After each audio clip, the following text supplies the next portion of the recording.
Speedy, shakeable, breakable, unmistakable claptrap. But don't break me. Break free in Borderlands 4, the newest, bestest looter shooter you can play with friends. Everything's better with friends. And I went totally no. Pre-order Borderlands 4 now. Rated mature. Whether you're picking and grinning or just grinning, grab a drink, pull up a seat. It's time for Roots Music Rambler. Turn it up.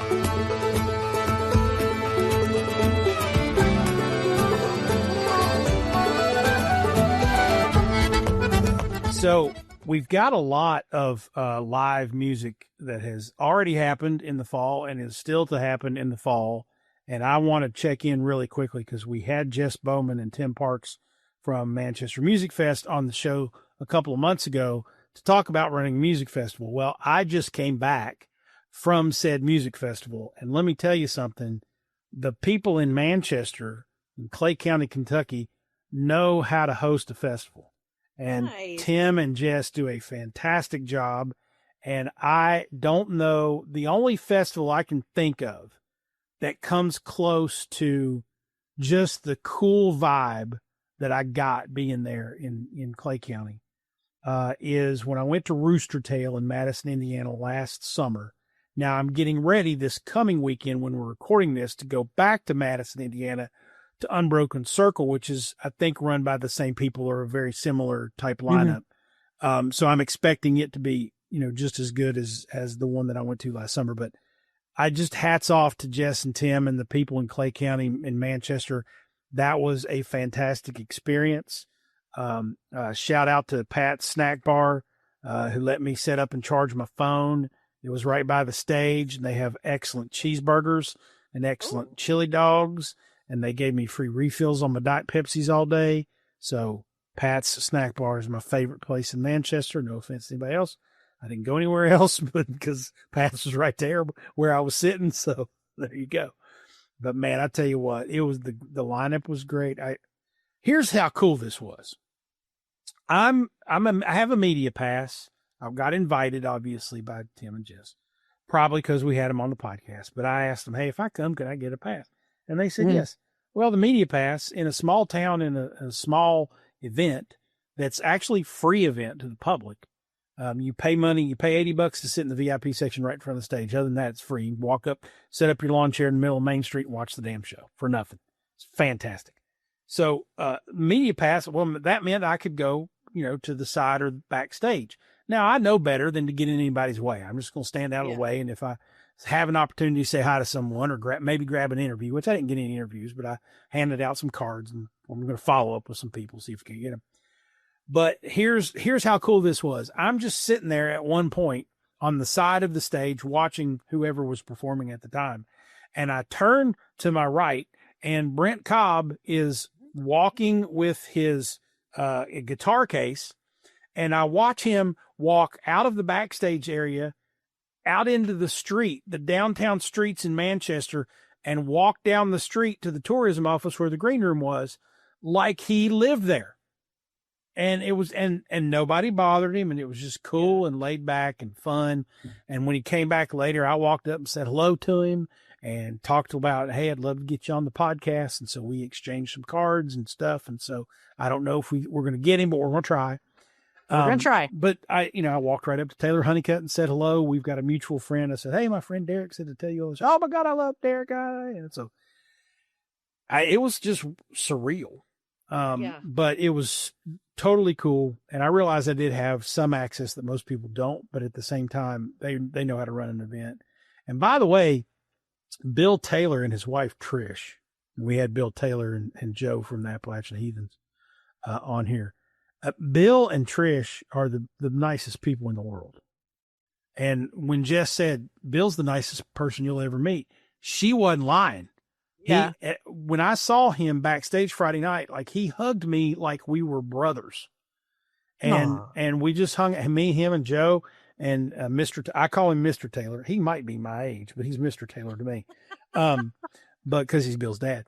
But we just hung out, and it was like I was hanging out with old buddies, and we just had a good time this weekend. It was so much fun, and I can't get over it. And I just wanted to make sure everybody knew that, because next Labor Day everybody needs to circle the calendar for Manchester Music Fest in Manchester, Kentucky, and just come because, damn it, it's a good time.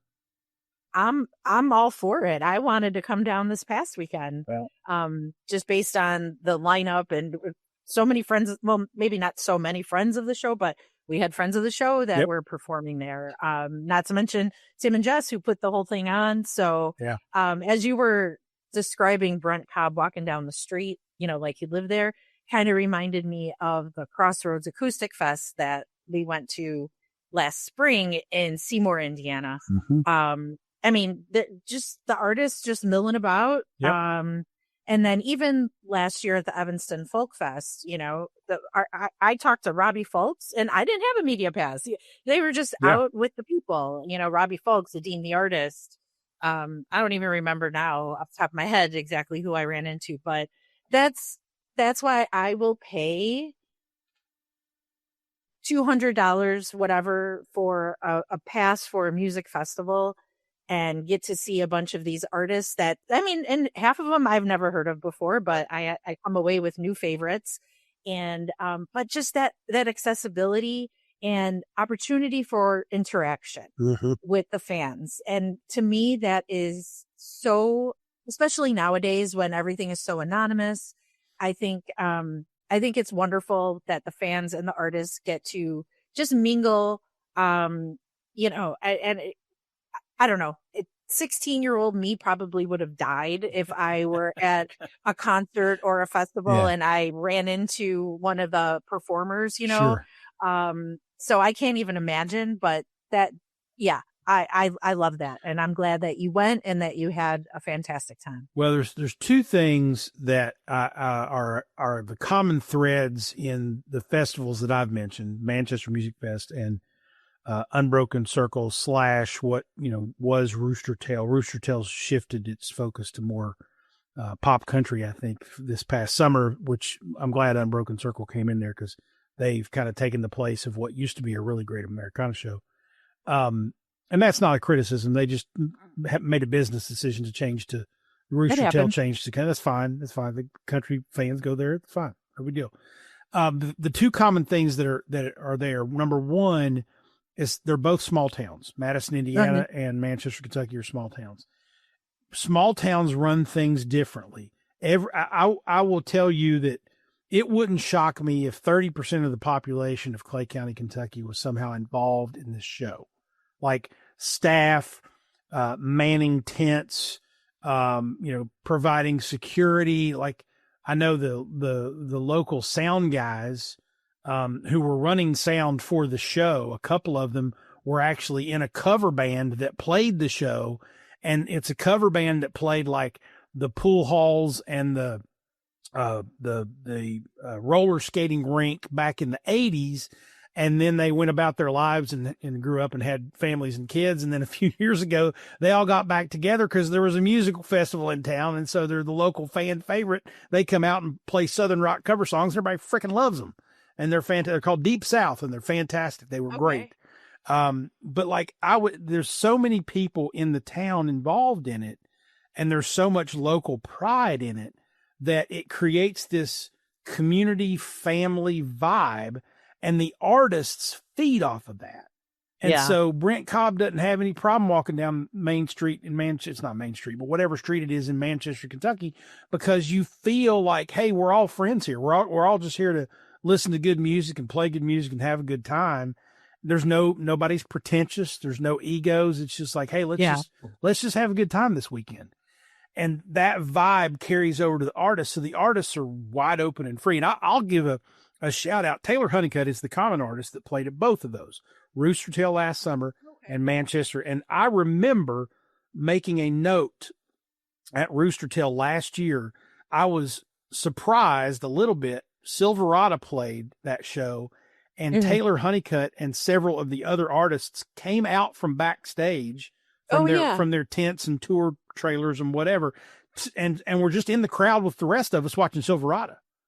And I was just like, well, that's cool. That's just not something you see at big festivals. And so that small town vibe and the fact that it kind of emulates out in that community feel crosses over into the artists where they feel like they're hanging out with their friends too, makes all the difference in the world. And I don't think you can get that in a big city or in a big festival. It's got to be a small Definitely town. not a big festival.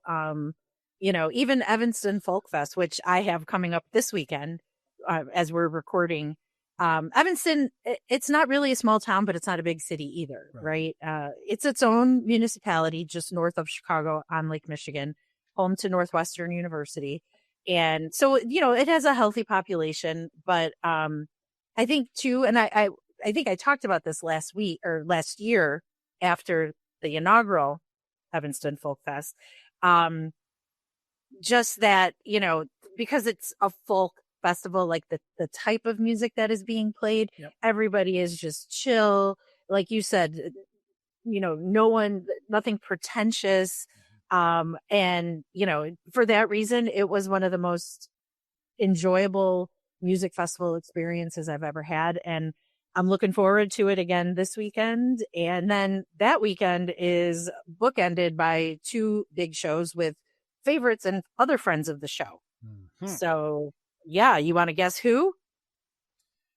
Oh, man, you're going to make me guess, and I haven't done my homework. Who is it? Oh, wah. Okay, I'll just tell you. So in 2 days from the time we're recording, I'm going to see Magnolia Boulevard again. Oh, that's right. Yep, they're playing Fitzgerald, so I'm super excited about that. And then next week, from the time we're recording, is our friend Gabe Lee. So he's actually playing 2 shows in the area. He's playing Sunday at the law office in Yorkville, which we've talked about. But I can't go to that because I'll be at Evanston Folk. And then he's playing another show at another venue. It's called Beat Kitchen on Tuesday. Cool. And so I got tickets for that. And I haven't been to Beat Kitchen at probably 20 years. I think last time I was there was to see the Bottle Rockets. Oh, my goodness. Yeah. So, I'm really excited, and I'm very happy to see Gabe Lee perform again. Excellent. So yeah, I got a really busy week coming up, and I can't wait. Well, if you see his wife, tell her her security guard says hello. I will definitely have to tell her. What? Reagan, right? That's her name. Reagan. Yes. Welcome to Roots Music Rambler. She's Frank. And he's Falls. And we're rambling on through the stories behind the music we love. Yeah. And today, this is absolutely fascinating. We are catching up with country singer and songwriter Shawn Camp, whose new album drops the same day as this episode, September 12th. So it's a highly anticipated concept album called The Ghost of Sis Draper. And it is so highly anticipated because it was co-written by Guy Clark. That's right. Clark passed away in 2016, but Shawn Camp was one of his longtime collaborators, producers, even opened for him on the road quite a bit over the years. Camp and Clark wrote a song or 2 over the years. They filed away in the Sis Draper project folder. And now, almost 10 years after Clark's passing, Shawn Camp has put together the saga, which features 13 songs co-written by he and Guy Clark, plus 1 solo Guy Clark composition. Yes. Wow. And what is it with these projects coming out by artists who have long since passed? Oh, yeah. So I know, right? Like Shooter Jennings is releasing 3 albums in the next year of Waylon's old demos and outtakes. John Prine's records are getting re-released with alternative tracks. And then here comes an album half written by Guy Clark. It's kind of crazy what time and technology can do, I guess. Yes, absolutely. But also, Shawn Camp, our guest today, is also a well-known and long-established Nashville songwriter. That's right. He's written or co-written a number of top 10 hits over the years. Songs like Two Pina Coladas by Garth Brooks, which was a number 1 hit co-written by Camp. He also scored a number 1 with How Long Gone from Brooks and Dunn. He was part of the 2023 Grammy for Willie Nelsons Country Album of the Year, A Beautiful Time. Shawn wrote the title song, and We're Not Happy Till You're Not Happy on that album. So, yeah. Songwriting royalty then. That's right. Absolutely. And we'll also have our Pickin the Grinnin segment, so make sure you stick around for that too. All right. It's time for a refill. So we're going to take a quick break to thank the fine sponsors who make this show happen. When we come back, we'll talk Guy Clark with co-writer and collaborator Shawn Camp. Stay tuned. This is Roots Music Rambler.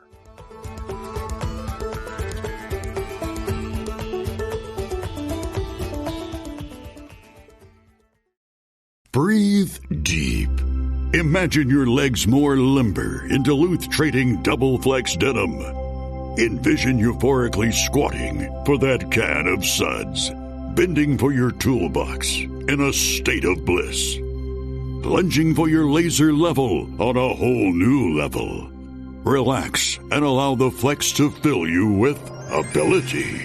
Find your inner flex in Double Flex Denim only at Duluth Trading. ¿Hablas español? Sprichst du Deutsch? Kann du Norsk? If you used Babbel, you would. Babbel's conversation-based techniques teaches you useful words and phrases to get you speaking quickly about the things you actually talk about in the real world, with lessons handcrafted by over 200 language experts and voiced by real native speakers. Babbel is like having a private tutor in your pocket. Start speaking with Babbel today. Get up to 55% off your Babbel subscription right now at babbel.com/Spotify. Spelled BABBEL.com/Spotify. Rules and restrictions may apply.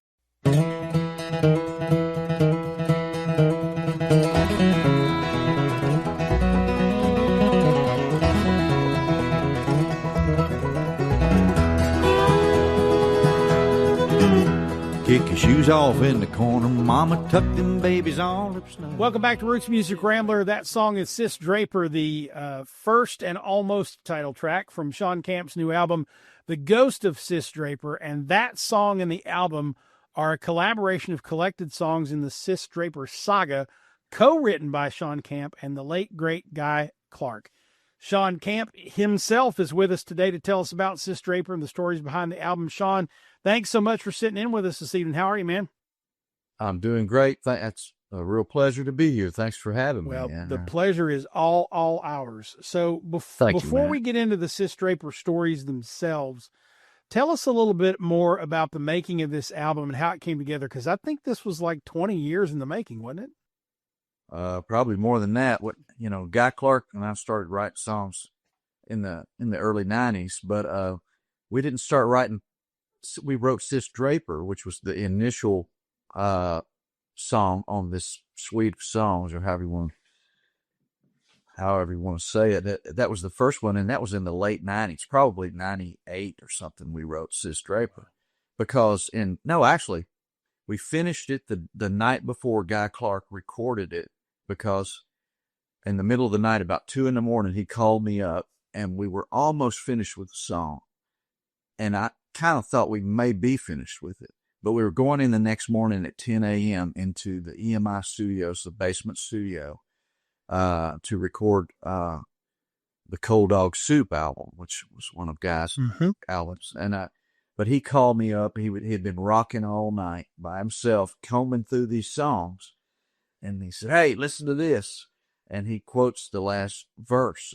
It's like, so we are, Sis Draper in the song, she had left the pickin' party. And so there was a little verse that was lacking, and I didn't really realize it. Well, he said, "Listen to this." And he's wound up on tequila and no telling what. And we're going in and, 8 hours to start recording. So listen to this. "So we all stood out in the yard, hands all full of watermelon, watched her leave and watched her go, wishing we was in that wagon." Yes, man, that's great. Yeah. Even though the rhyme scheme didn't match the rest of the song, it was totally a different kind of thing, but he had no melody to it or anything really when he spoke it to me, but it was like, yeah, that's it, and so the next morning at 10 a.m., I know he didn't sleep. And if you listen to that record, that's what we cut first thing. And we kind of, just kind of made the melody up for the last verse on the spot. Nice. And so that was 99, and we ended up writing another 13 songs about Sis and the characters in my family in Arkansas. And it all had a common thread of fiddle tunes running through it, So that's kind of what we tied it all together with. Nice.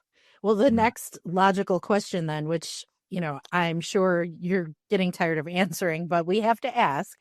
So what was it like, aside from the Fueled by Tequila and whatever else stories, but what was it like working so closely with Guy Clark, who to this day is known as one of the greatest songwriters of the last century?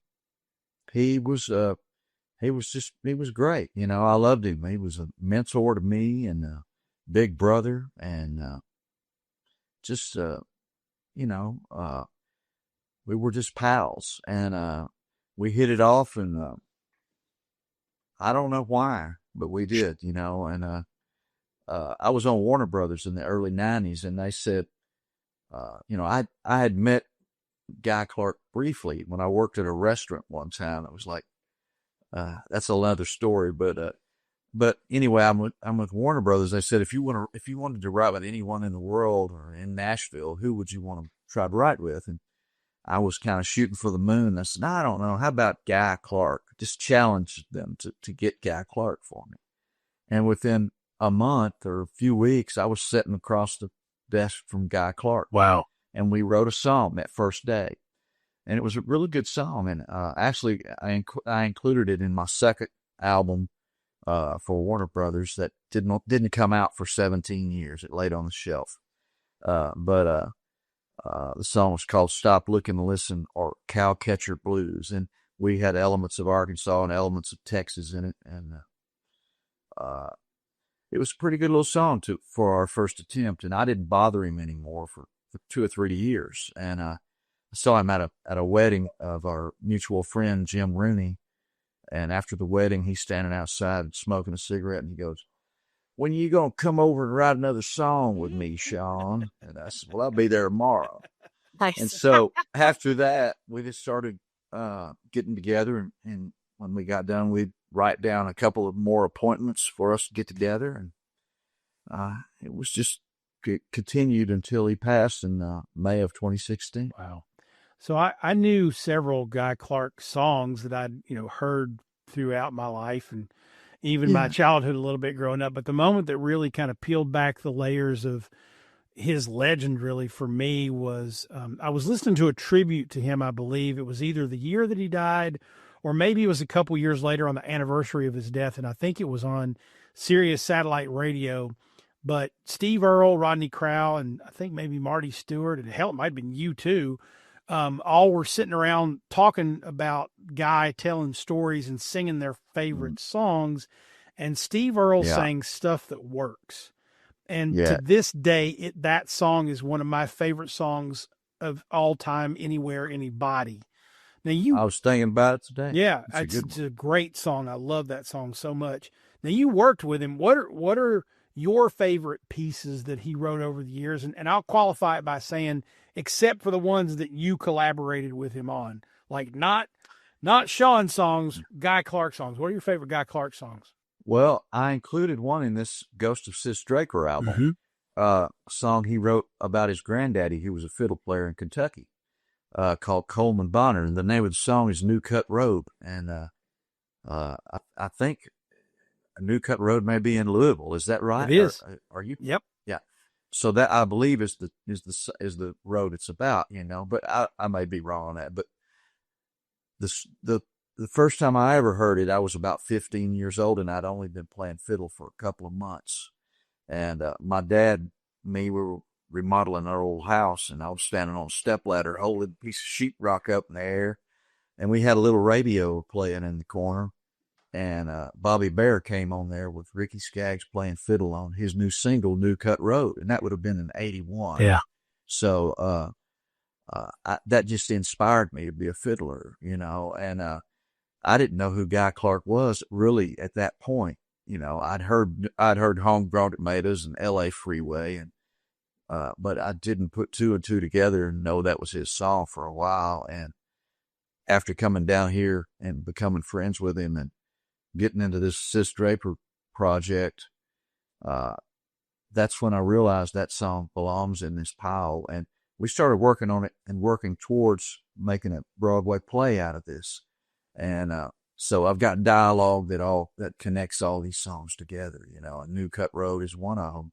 And got lucky and had a great band to play, and we went in and recorded all these songs in one day. Wow. So that's pretty, it was like, I didn't want the mics to move or anybody to move. And we just, it's a moment in time, and it's a real moment, So the band didn't really fix anything. I fixed a few things, but I stuck around after they left, so I could comb through everything. But that happened August the 22nd of last year. We recorded this album. Holy smokes. One day. That's crazy. That's impressive. That is quite impressive. Work on it for 27 or 28 years and cut it all in one day. that's kind of the Pretty music ridiculous. business, isn't it? That's how it works. Yeah. Yeah. So now we've talked about Sis Draper. You've mentioned the name. We've mentioned the name. So let's talk a little bit about who that person is. We read that it was inspired by a real person that you saw playing the fiddle when you were younger or, a little kid. It is. Okay. So could you please share that story with us about how this whole concept originated? Well, I didn't know it was a concept until I was telling the story of this lady, Sis Draper, to Guy, and my grandpa used to, he knew I was playing music. I was playing mandolin at the time, guitar. I started playing guitar when I was 5 and mandolin about 7. And right about that time, I started hearing a lot about Sis Draper from my Uncle Cleve, my great Uncle Cleve, and his brother, my grandpa, And they'd say, boy, you really better get to practicing if you're going to play with Sis Draper when she comes home, because she don't just pick with anybody.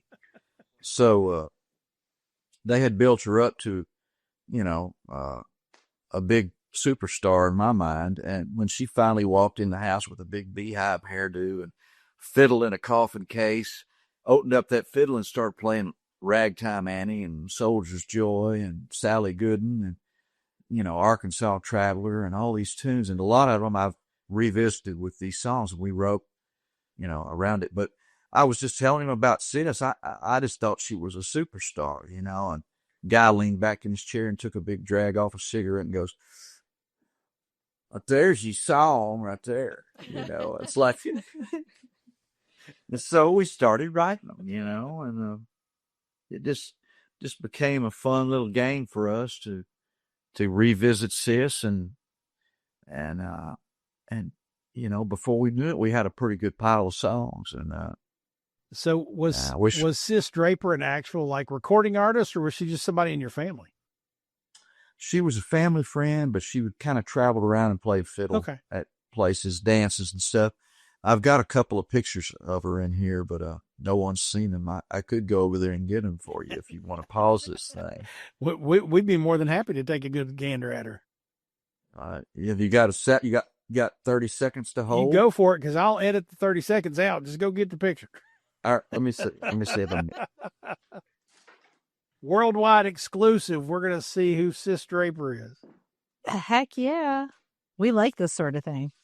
I thought I spoke too soon. I had it under a piece of glass on a glass table over there. It was hard to get loose, but okay. Are we back? We're back. Yeah, we're back. All right. Hey. All right. So this is Sis Draper here. I don't know if you can see her. There you go. Mm-hmm. There you go. All right. And I don't know the name of the guy there with her, but I think that she used to play with him. He played guitar. Okay. I think this is the same couple here. Nice. Sis, and I'm not sure who he is. I love it. But that's Sis. There she is. All right. Yeah. So Sis Draper is a real person. Great. Yeah. And we got a have photographic photograph evidence right here on the big podcast. When I was about 8, I guess, we were at a picking party at somebody's house, and she asked me for an autograph, and I didn't have an autograph. I didn't know what an autograph was. Yeah. And so that was the first autograph I ever signed in my life, was to Sis Draper. That is such a cool story. It kind of brings it all back together. Yeah. How old were you when you no that? kidding. Probably 7 or 8. That's amazing. That's awesome. Man, this is just so fascinating. I want to play some more cuts for folks. Let's take a quick break so we can do that. When we come back, we'll get more into Shawn Camp's background and path to becoming a singer, songwriter, musician. For now, though, let's play Shawn's favorite Guy Clark song. Here's New Cut Road, and this is Roots Music Rambler.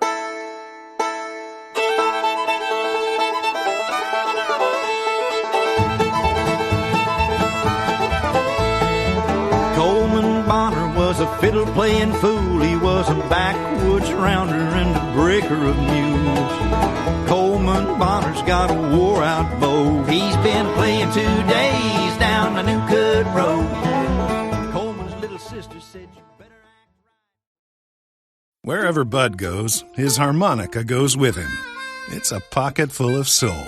Now he's living with prostate cancer. He asked his doctor about Xtandi and enzalutamide. Xtandi 40 milligram tablets treats men with prostate cancer that has spread to other parts of the body and responds to a medical or surgical treatment to lower testosterone. Xtandi may cause serious side effects: seizure, a brain condition called PRESS, allergic reactions, heart disease that can lead to death, falls and bone fractures, swallowing problems, or choking that can lead to death. Stop Xtandi and get medical help at once if your face, tongue, lip, or throat start swelling. Tell your doctor at once if you faint, have a seizure, quickly worsening headache, decreased alertness, confusion, vision problems, chest pain or discomfort, or shortness of breath. Xtandi can cause harm to an unborn baby or miscarriage. Use birth control during and 3 months after Xtandi. Common side effects include muscle and joint pain, feeling unusually tired, hot flashes, constipation, less appetite, diarrhea, high blood pressure, bleeding, falls, fractures, and headache. Talk to your doctor and visit Xtandi.com.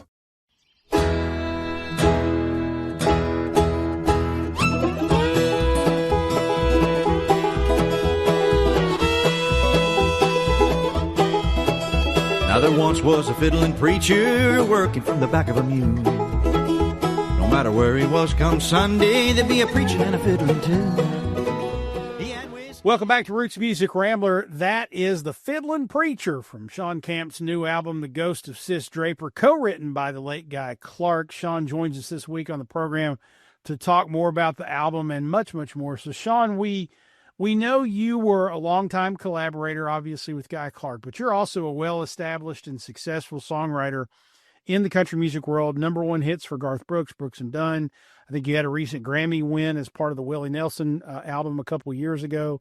It's kind of tacky to ask, how does one produce a #1 country hit? But have you honed in on a process or a method over the years that helps you write songs that you know are going to have some legs? Not really. I don't know from 1 minute to the next if I'm going to be worth a flip or not. If I knew how to do it, I'd be doing that every day, you know? Good point. That's a good point. I mean, sometimes I think it's just luck of the draw, the stars line up, or God smiles down on you, and one of the two, or three. It's just, you never know, man, you can, I love doing it. That's the fun part of it is making up a song, or, it's like, I'm not a gambler, but it's like, what I believe the thrill of a gambler would have in the middle of it all, Mm-hmm. And it's exciting to think you're making up a song that nobody else is making up. Nobody's ever heard it. And when you've done it pretty right, it gives you a rush that nobody can take you down that day. It's like, man, whatever, it's okay. Yeah. Even if you never make a dollar bill out of the song, Mm-hmm. it's a feeling you've got that's what inspires me and makes me want to do it.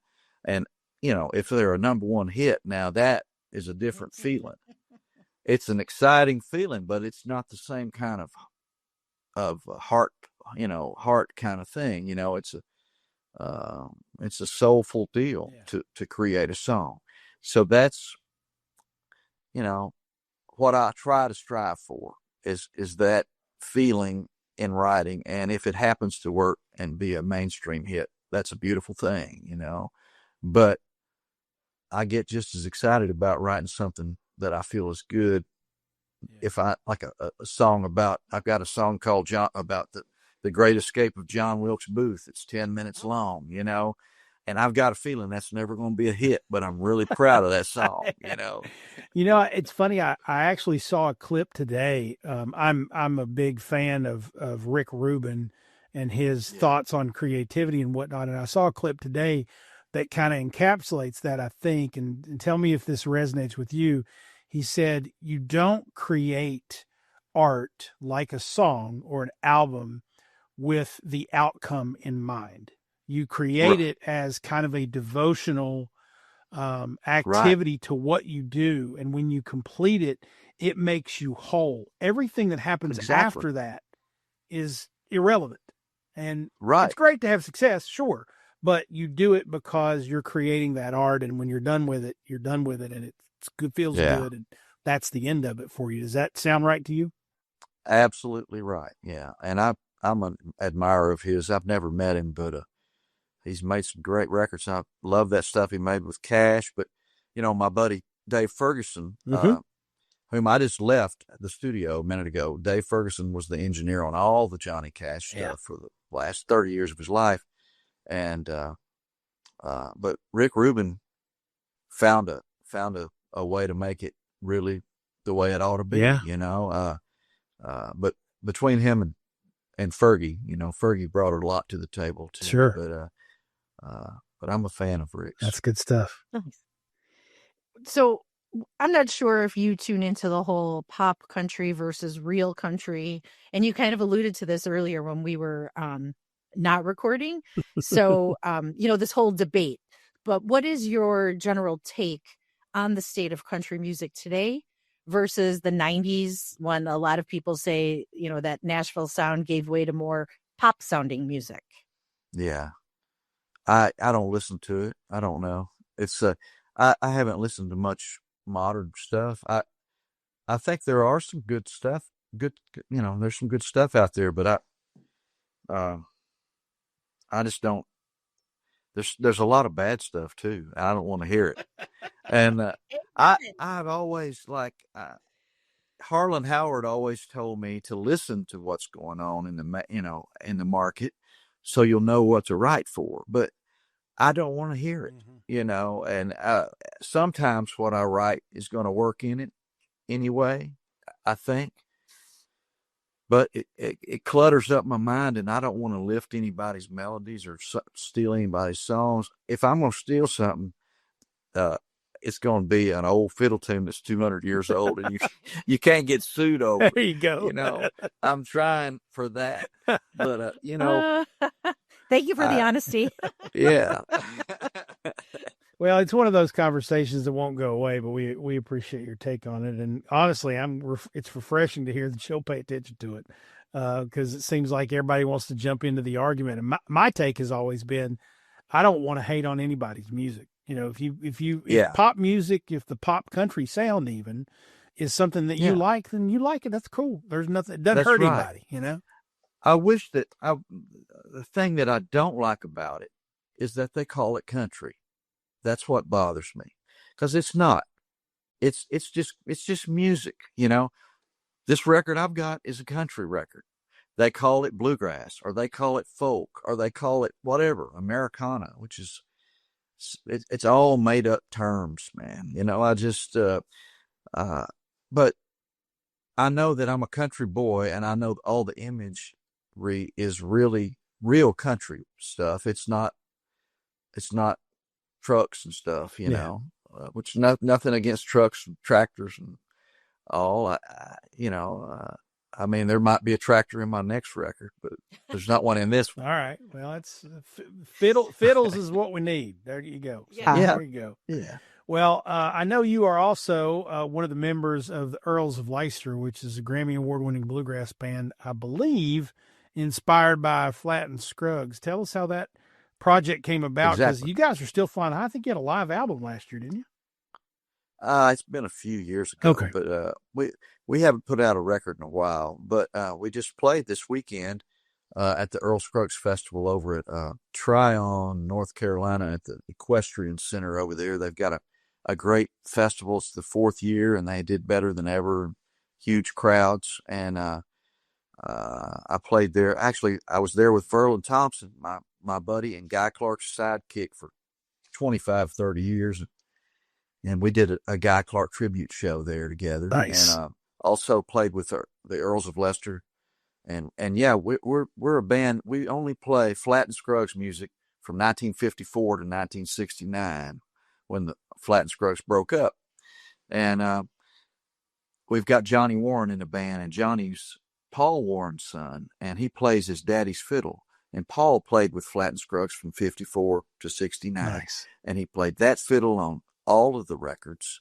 And if you ever watched the Bonnie and Clyde movie or the Beverly Hillbillies, that's the instrument, that's the actual fiddle that's playing right here beside us, that we heard on the records. And we've got Charlie Cushman playing banjo, who's as close to Earl Scruggs as anybody ever has been. And me and Jerry Douglas on the dobro, I do the Lester part, and, I do a whole lot of singing and talking like old Lester Flatt. But this hair, see, normally I've got like almost a crew cut to play the part of Lester Flatt. But last fall I was in this Civil War movie, and so I had to grow out my hair and my goatee, and I've just never been back to the barber. We haven't played a show all year, so this weekend we played one, and Lester came out looking like a hippie. So that's fun. Well, now that you say it, you kind of like, I can see the Civil War reenactment character, Yeah, I played in a movie called The Legend of Van Dorn, and it's coming out sometime this year. Sweet. And I played General Pemberton, the guy that gave up Vicksburg. Oh, shame on you. To the Yankees. I know it, man. I don't like, my head is swimming right now. Your resume is quite extensive and impressive. And you mentioned Jerry Douglas, and I adore him. I've seen him a couple times. So speaking of this impressive, list of experience, normally at this time in the interview, we ask our guests when music began for you, right? You already mentioned you started playing guitar at 5, mandolin at 7. So you were kind of like a child prodigy, right? Well, I mean, I wasn't the greatest picker, but I couldn't stop playing. It was like that's all I could think about, but we had a picking party one time when I was 12 at the house, and this local harmonica player guy, old man, kind of, he brought his harmonica, but he brought his wife's fiddle, and he left it there and on the couch, and he said, play it if you want to. And so I scratched around and played out this old waltz, Over the Waves, da da da da da da da da da da da, before the night was out, and he said, well, you keep that fiddle and learn to play it. And so I was thrilled to death. I stayed up, played it, 2 nights in a row, 2 days in a row, all the time.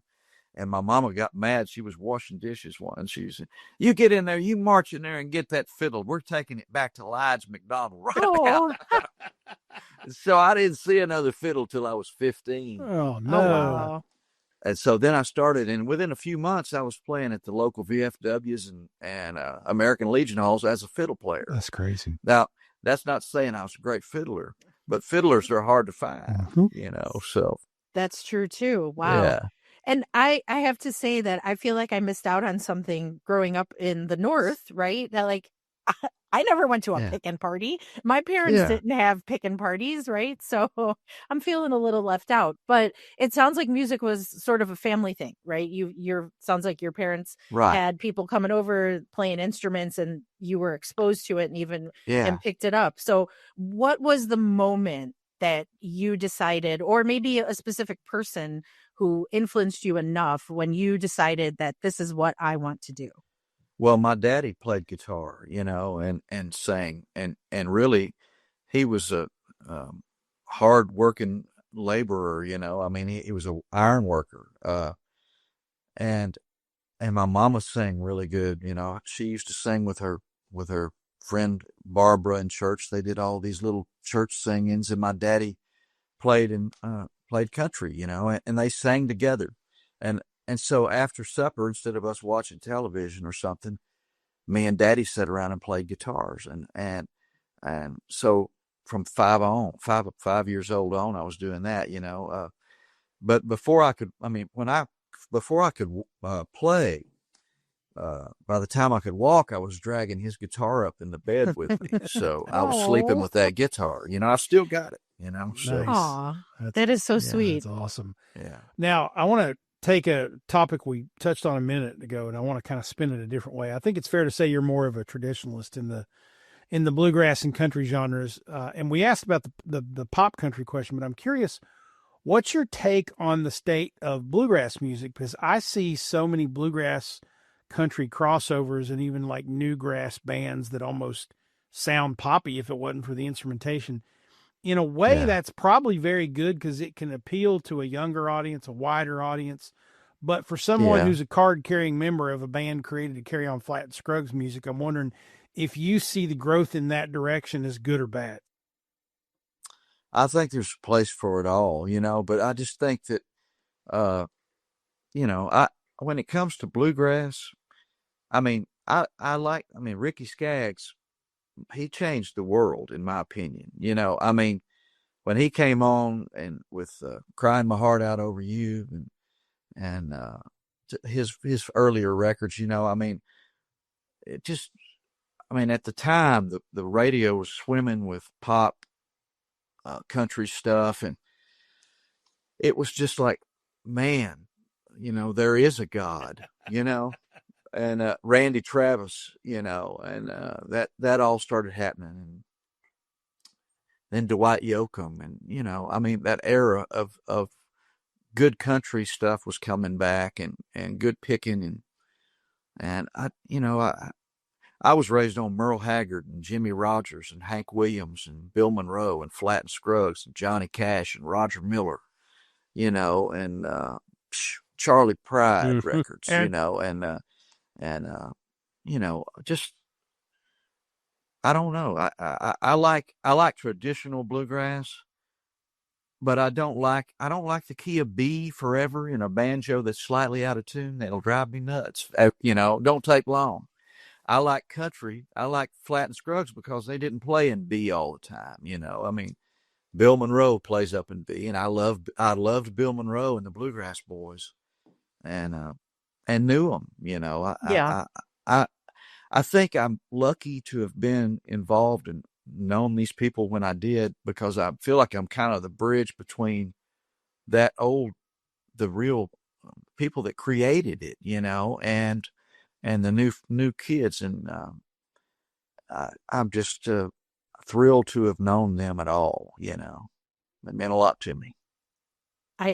I bet. And so you said yourself just now that you're like the bridge, right, between that generation and like the newer one. So who are you listening to these days? Who is inspiring you? Any genre? What's your go-to or your inspiration? I listen to a lot of J.J. Cale. I love J.J. Cale, and I listen to a lot of Stefan Grappelli, gypsy jazz fiddling, and Django Reinhardt, and I've loved Willie Nelson my entire life, so listen to Willie sometimes. I get on Jags listening to somebody, and I stick with it, Roger Miller, Merle Haggard, of course. And, I've got a new album that I've cut that'll probably be out this coming year, inspired by Johnny Cash and Cowboy Jack Clement, who I was Cowboy Jack's buddy for years and played in his band with him. And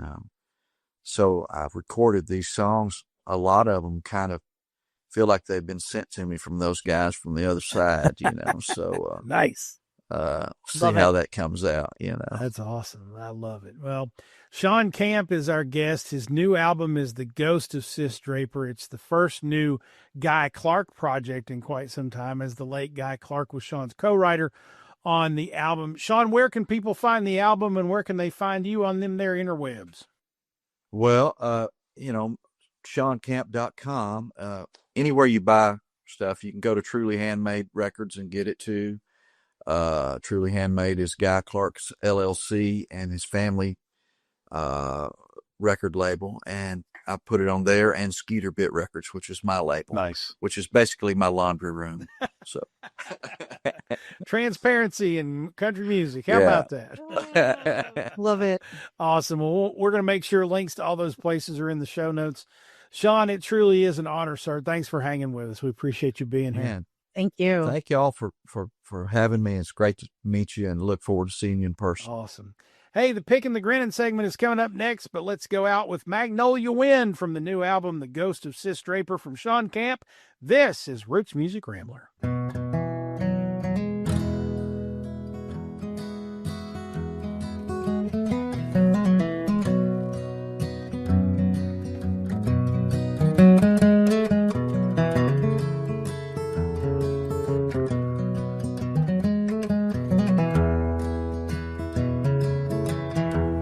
Rather sleep in a box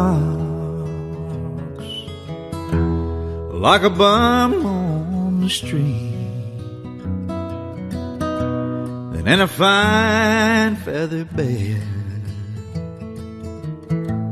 without your little old cold feet. You're tuned into Auto Intelligence, live from Auto Trader, where data, tools, and your preferences sync to make your car shopping smooth. They're searching inventory. Oh, yeah. They find what you need. They're gonna find it. You can make a budget for your wallet to help you succeed. Pricing's precise and true. So true. It's smarter car shopping. Ooh. Just for you. Oh, it's just for you. Ooh. Find your next ride at autotrader.com. Powered by Auto Intelligence.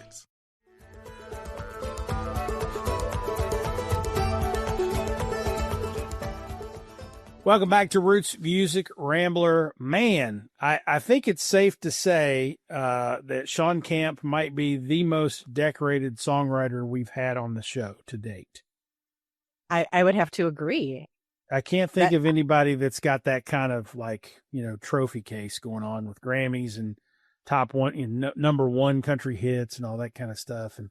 And he's written and performed with like everybody from Bill Monroe to Susie Boggess to, the list is just crazy. How many people he's worked with. So color me impressed. That whole interview was a revelation. Yeah, it was good stuff. And I'm now, I got to go dig a lot deeper into the Earls of Leicester too. I've heard several of their songs in passing. Oh, that's the Earls of Leicester. It's a good bluegrass band. But I never really realized it's like this. It's a sextet of all-star players who are playing. It's like a super group. Yeah, it's a super group of Earls and Scruggs tribute stuff, which, you can't go wrong with that shit. That's good stuff. So, great. I'm so glad we had him on the show. And that album drops today. If you are listening to or watching Roots Music Rambler on the day that this drops, which should be Friday, September the 12th, that new album with the Guy Clark and Shawn Camp co-written album is out today. Like, we're doing this show on the day that it drops, which we don't normally do. It's not usual for us to do that. So right. But yeah, we thought, well, this is a cool opportunity. Let's do that on the day that it drops, and so we did. So there you go. Exciting. All right, it is time on the big program where we have our Pickin the Grinnin segment. This is where Francesca and I pick a song or an artist or an album or something that we have been listening to that's been making us grin. It's our way of recommending new music to you. Frank, would you do us the honors of going first? Oh, sure. So, okay, my quote unquote pick isn't so much as a pick as it is a plea. Okay, allow me to explain. And I don't know if I've talked about it at all on the show, but 20 some years ago, wait, hold on. I don't do, no, my goodness, holy guacamole. It's been more like almost 30 years. Oh my God, I'm old. Okay. So mid to late 90s. Okay. I worked in Yellowstone National Park. Okay. I don't know if we talked about that ever on the show. We didn't. But anyway, I did. And we can talk more at length about that later on. But anyway, so, it was a really nice community of seasonal workers. I made some great friends. Well, some of the seasonal workers, the first year I was there was 1996. And some of the seasonal workers had a band that they formed together, and they would play like at the employee pubs and within Yellowstone. Okay. Or they'd play at like bars in the small towns outside the park. And if we weren't working, we drove to go see them. And it was always a treat, you know, and this was before the internet. This was before Spotify. So going to see live music while out there was a huge treat. I can see that. So there was this band, and they called themselves Lick the Marmot. And I may have mentioned this before when we talked about, maybe I did. I don't remember, but who cares? So they were called Lick the Marmot, and there's one song that I remember, and I don't know the title of it, but the chorus was like, we've got to save the bison. Like, and you know, the bison is my favorite animal. It's like my spirit animal. I just bought a t-shirt with a bison on it. And so I was singing that over the weekend. I said, I got to find these Lick the Marmot guys. Like that. It was just such a fun and happy time in my life. And, you know, those guys were a big part of it. And I am all about saving the bison still, and the grizzly bears and the elk and all the animals in Yellowstone. So that's my plea. If you know the Lick the Marmot guys, please put us in touch. Thank you very much. Thanks for coming to my TED Talk. Wow. Okay. The first thing I'm going to do just for shits and giggles is Google Lick the Marmot. I think I've done it and I didn't get anywhere. Oh, dear Lord. No, shouldn't have Googled that. Yeah. Is it? Wait a minute. There's a meme out there on their interwebs of it. I think most people mistake it for a groundhog. It's not a groundhog. It's a marmot that is screaming. I think it's in Yellowstone. He's like standing there and he just screams, and it sounds like this horrific scream of a man being tortured, but it's actually the marmot scream. I'll try to find that and post it on the show notes, because I think that's what we're talking about. If that is what a marmot is, I'm not going anywhere near that motherfucker, and I ain't licking shit around that. No way. But anyway, Lick the Marmot. Lick the Marmot. Yeah, that's a dangerous Google search. Maybe do it in incognito mode. Yeah, you probably don't want people. No, that is it's a marmot. It looks like a groundhog is what I would call this animal here in Kentucky, but in Yellowstone, it looks like a groundhog. It kind of a cross between a groundhog and a beaver, maybe. That's a marmot. Yeah, there's a screaming marmot video out there. I'm gonna find that. All right, we gotta find it. We're gonna find some screaming marmots. All right, so go save the bison or some shit. Save the bison. That's what Frank wants you to do.